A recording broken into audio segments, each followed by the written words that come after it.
What sort of clarion call then, as players in the agriculture sector, what sort of clarion call are you calling on for government leaders? So what I'm hearing more and more, there was something launched by the Africa Union called the African Agricultural Transformation Scorecard.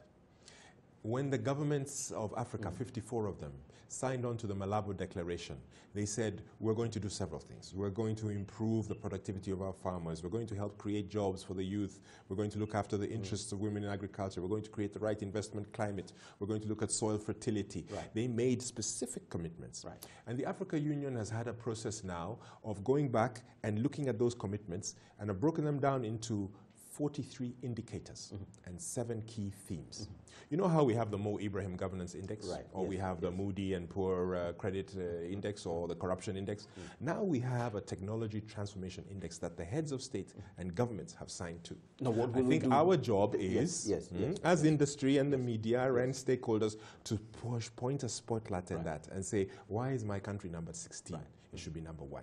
And those things that are in there are all good for investment. And let's hold each other all accountable to targets. I think we live in a country where they live by targets. You achieve, you move forward, and I think that's how we need to do it for the rest of the continent. You see, you mentioned the indicators, and of course you even give great examples as far as the Corruption Perception Index announcements are made. The challenge is that what happens to countries that fail to actually live by those commitments? Indeed, you say the media has to actually shine spotlights on that. But how far can they go to push these leaders to actually do what they need to do? Because at the end of the day, as far as Corruption Perception Index is concerned, for example, how many countries feel even ashamed to be at the bottom?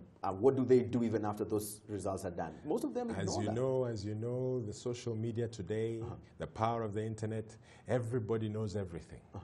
And I think more and more the ordinary citizen is holding their leader to account. So I think leaders are increasingly responsive because they realize the consequences of ignoring things that matter. And things are viral and get out so fast. So I know that in some countries I've lived in and been in, when they move up 2 or 3 points on the ease of business doing index, the minister is very proud of it, the country citizens are proud of it. And I think we can have a ladder of trying to encourage each other, to compete, a race to the top, shall we say, of trying to get the best investment climate for agriculture, to see our farmers the most successful. Do you know the single biggest opportunity for creating wealth in Africa is by transforming smallholder commercial farmers to double their yields and double their income.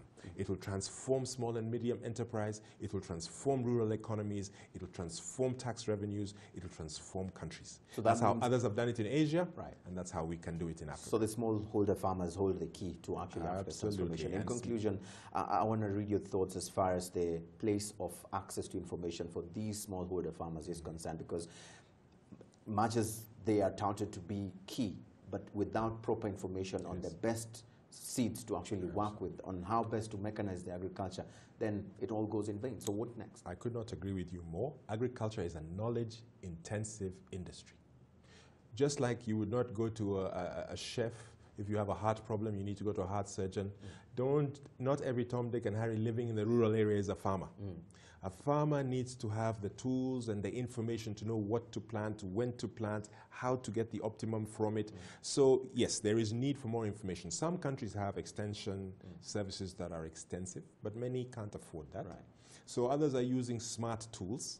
Companies are also getting very involved, but I'll say this. There's a lot more need. There's a huge challenge in making sure farmers have the right information. And that's something that I think it's being debated as where we are at the AGRF, but it's something that I think we're making strides. As I said, information technology is helping. Young people are getting excited, some of them, about agriculture, and are researching and are getting involved. So the trajectory is up. We're not there yet.